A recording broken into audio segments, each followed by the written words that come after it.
after winning Pop Idol 16 years ago. Our next guest spent the following 7 years with 20 singles and 4 number ones. Since then, she's released her own album and turned to acting. To tell us more, we are delighted to welcome to Talk Radio, Nadine Coyle. Hello! How are you doing, ladies? Good. That was 16 years ago, Nadine. That's what I was just thinking. Oh my God, the time flies. 16 years. I kept saying it was 15, but it's actually 16. How old were you when all that started? I was 16 when I first auditioned for Girls Aloud. Is that when you got into trouble for saying that you were older? Oh, yes. See, no, I was still 16, but that was another show. That was the Irish one. So you're supposed to be 18, but I was 16. Did you think that what did you think? Were you always constantly terrified of being found out, or did you just think you'd get away with it with that, that youthful arrogance that we have, I suppose? Well, I think because it wasn't really made that big of a deal. It was kind of you're going on for an audition, and then when I was auditioning, the lady was like, you have to be 18. And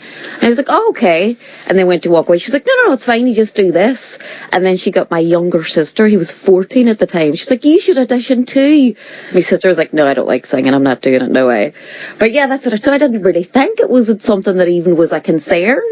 And then it was like, oh yeah, there was something about being 18, wasn't there? Because everybody was drinking, that's what it was. And everyone was like cheers, and I was like, well, I'm only 16, my mommy's sitting over there, I can't drink. So that was the thing that was... The publicity, of course, was huge, wasn't it, around it? God, What do you think now, as a grown-up, looking back on that sort of 16-year-old self? Can you actually believe the audacity of it, that you were brave enough and kind of ballsy enough to do that? Yeah, I know. It's crazy the things that you do there. Yeah. Even that, when I look back at some of the audition process and you see people coming out and you think, what are they thinking? I don't think I could do it now. Just the nerves would just be too much now. Oh my goodness me, the thought. And you get worse as you get older. Oh, don't you? I'm terrible in cars. I can't go on any sort of fairground rides. What about performance-wise, Nadine? Because obviously I'm considerably older than you, but everyone always thinks that as an actor, performer, pop star, presenter, whatever we are, that it will get easier. But I think there's more pressure on you when you get older. Don't you think? I get more nervous as I get older. I think with performing and stuff, I think that's easier. Because I don't know if it's like the show, or what you need to do in order to feel good. Like, I have to be rehearsed. If I'm not rehearsed, then I'll be nervous. I'm like, I don't know if I'm going left or right or going this way or that way. But if a rehearsed, then it makes it a lot. It's just like any chance you can make it easier for yourself. But that comes with experience in any job, doesn't it? And at the end of the day, it's a job that you're talking about, so that you can rehearse till the cows come home. But if it all falls apart, like it occasionally does, you have the experience behind you to be able to get out of situations. Yeah. Denise and Andrea say with 10,000 plates dropping around them. You would never know. Yes, we have to say thank you to listeners who have stayed with us from 1 o'clock when we've been learning as we go, haven't we, Nadine, Denise? you said that, well, you didn't say, but you said to us before we came on air there that you had a performance in Kew Gardens last night. Yes. Are your fans new fans to the Nadine, the solo performer, or do you still come with a lot of the Girls Aloud fans that have followed you for so many years? Loads, still a lot of the fans from before, which is great to see, because we were all so young, and then you kind of, as you've grown up together, and you see everybody mature. And what do they want from you? Do they want a bit of Girls Aloud stuff? Do they want a bit of your stuff? I think it's a mixture. Like, yesterday's crowd was it was everyone was sitting in picnic things, and then there was a crowd at the front that were there, the people that wanted to dance, and everybody else could just kind of relax. Yeah. And I really desperately wanted to be there having a picnic, just sitting there. It was so nice. And then you get some, obviously wilder crowds that just want to go mad. They just want to scream and dance. And so then you do the crowd, the things like that. You put a lift in it. Yeah, you get spun around. You just, go with it. You have to go with it. And I wanted to ask you, just because I love spending time in LA, I've got lots of friends there. I love it. It's not from a work point of view. I just love it. Mm-hmm. And I was driving through LA. Well, I wasn't driving because I'm too scared to do that. Like you said, got older. But I was being driven through LA. And someone said, oh, that's Nadine Coyle's bar, or that was her bar. Mm-hmm. And I remembered vaguely when you used to go out with that fit guy from Desperate Housewives that you went to LA for a time. Do you still spend time there? Do you still live there? Do you still have family there? Well, my family all moved out there. some years ago. I mean, I don't even know. I was going to say 10 years ago. I don't know. Could have been longer than that. Could have been shorter than that. I'm terrible.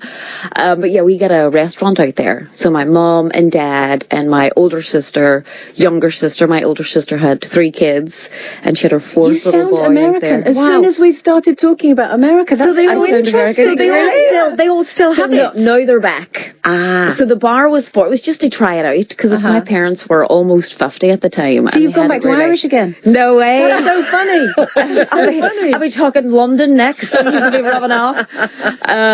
So everybody's back in the everybody UK now. Are you based in London now? Yeah, I've had a house here, I mean, since I had started Girls Aloud. Right. So I've always gets like the halfway house. Kind of never know who's going to be there at what time. Which is nice. Which is really nice. Yeah, it's always good fun. Now, obviously, you're. Well, I wanted to ask you first of all about your film Pincushion. Yes. Now, obviously, you're playing an air stewardess in this. How did that sort of whole thing come about, and what accent was that? Where were you? It was just my own accent. So it was, the film is kind of like a dark fantasy. Kind of where the girl, sometimes you don't know if it's real life or if it's, if she's imagining it.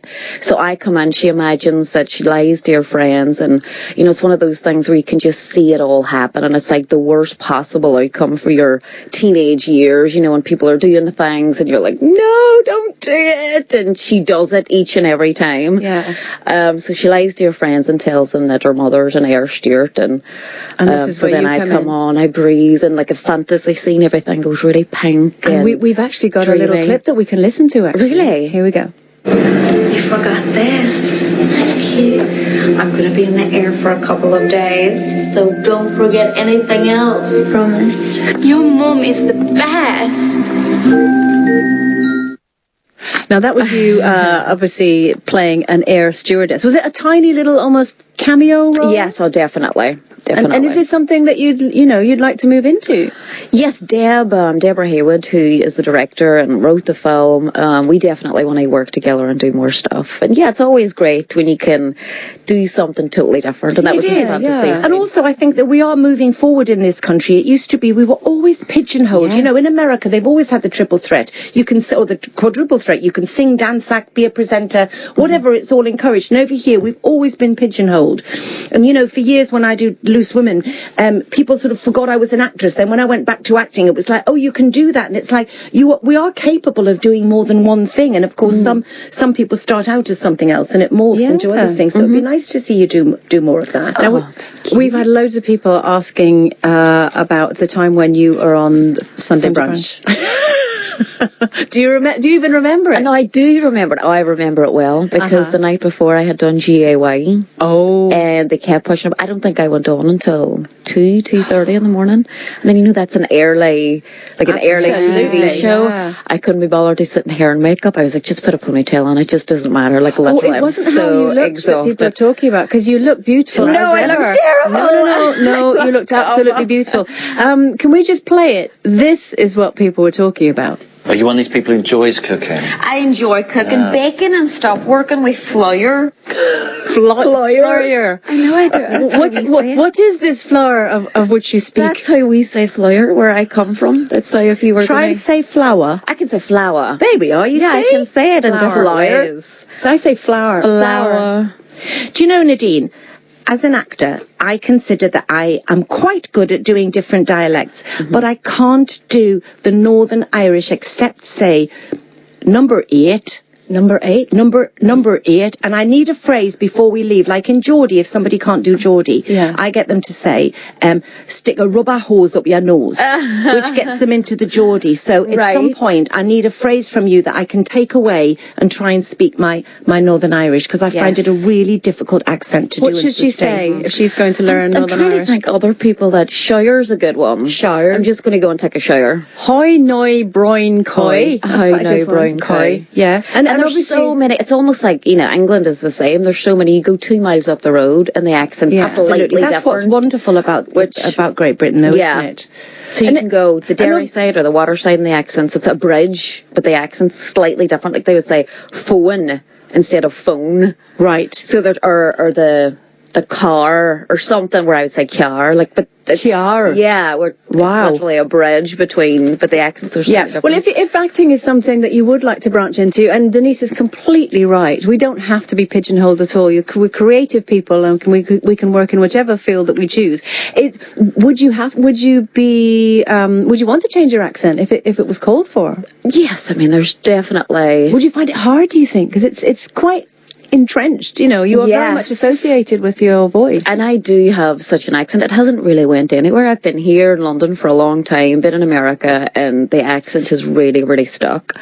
But I can do other accents. I enjoy. Me and my sister used to do it. But there's no reason why people can't. It used to be when I went to drama school, you had to neutralise your accent first, and they used to try and rob us of our regional accent. And it is quite possible to speak with a broad regional accent and still be good at other accents. I'd hate it if everybody didn't have regional accents. But it's funny when people think that they have the only accent. When they're like, oh, you have an accent. It's like, well, you also have an accent. To me and to that person and that person. So we can all talk whatever way we want. Absolutely. Good. Now, Pincushion is out in cinemas now, and we cannot go without paying our tribute to you. And embarrassing ourselves a little bit. Can you believe we're actually going to play this, Denise? This is Denise and myself back in 2010. Was it? Yeah, can you believe it was 2010? Children in Need. I've seen this. Of course I have. Have you? Yes, she's doing Girls Aloud. Nanas Aloud. Yes, it was amazing. We named ourselves Nanas Aloud. This is us with Sherry Hewson, Carol McGiffin, and Zoe Tyler. Brace yourself. Maybe next time I'll take a ride on mine when I feel you need. 'Cause I can't play this like I'm meant to now. My Latin flap is down and I gotta feel. You're gonna make me love you. Nothing at all, nothing that I do. Promise I'll make. Starting to fade. So here I am, walking primrose, wondering when I'm gonna see you again. So here I am. Oh my word. Oh my word. That was really good. Apologies to those of you who maybe were hearing that for the first time. Thank you so much, Nadine, for joining us on the program today.